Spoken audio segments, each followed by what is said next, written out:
Saint Martin দ্বীপ America কিংবা Myanmar দখলে চলে যাবে এমন তথ্য সঠিক নয় বলে জানিয়েছেন পরিবেশ উপদেষ্টা সৈয়দা রিজওয়ানা হাসান।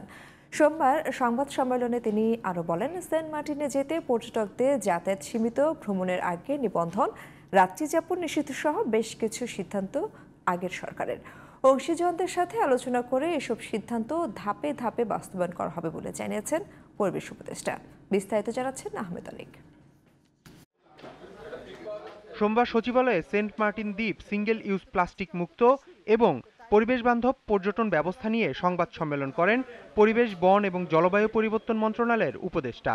নভেম্বরে পর্যটন মৌসুম শুরুর আগে হোটেল ব্যবসায়ী, ট্যুর অপারেটর সহ নীতি নির্ধারকদের সাথে আলোচনা করে সেন্ট মার্টিন দ্বীপের জীববৈচিত্র্য রক্ষায় প্রয়োজনীয় পদক্ষেপ নেওয়া হবে বলে জানান তিনি। রাতে অতিরিক্ত আলো জ্বালিয়ে রাখা যাবে না, অনেক উচ্চ স্বরে আওয়াজ করা যাবে না, প্রবালের উপরে হাঁটা যাবে না, ছেড়া দ্বীপের কোথায় জাহাজ কতটুকু দূরে তাকে থাকতে হবে বা সেন্ট মার্টিনের ল্যান্ডিংয়ের সময় কতটা দূরত্ব মেনটেন করতে হবে সেটাও বলে দেওয়া আছে।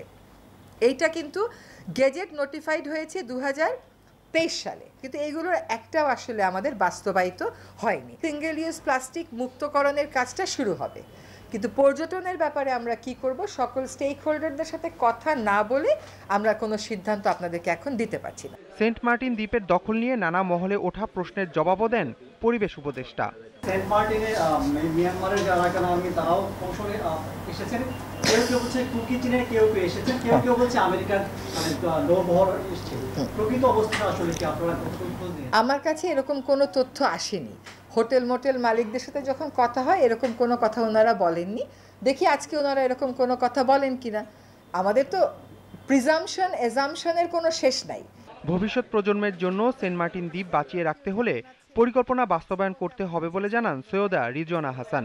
এছাড়া পরিবেশ, বন ও জলবায়ু মন্ত্রণালয়ের সংস্কার নিয়েও কথা বলেন তিনি। মন্ত্রণালয় কেন্দ্রিক বা বন অধিদপ্তর কেন্দ্রিক বা বিএফআইডিসি কেন্দ্রিক ওই সমস্ত অভিযোগের একটা রেজিস্টার মেনটেন করা হচ্ছে এবং অভিযোগ নিষ্পত্তি করা হচ্ছে। আহমদ অনিক, জিটিভি নিউজ, ঢাকা।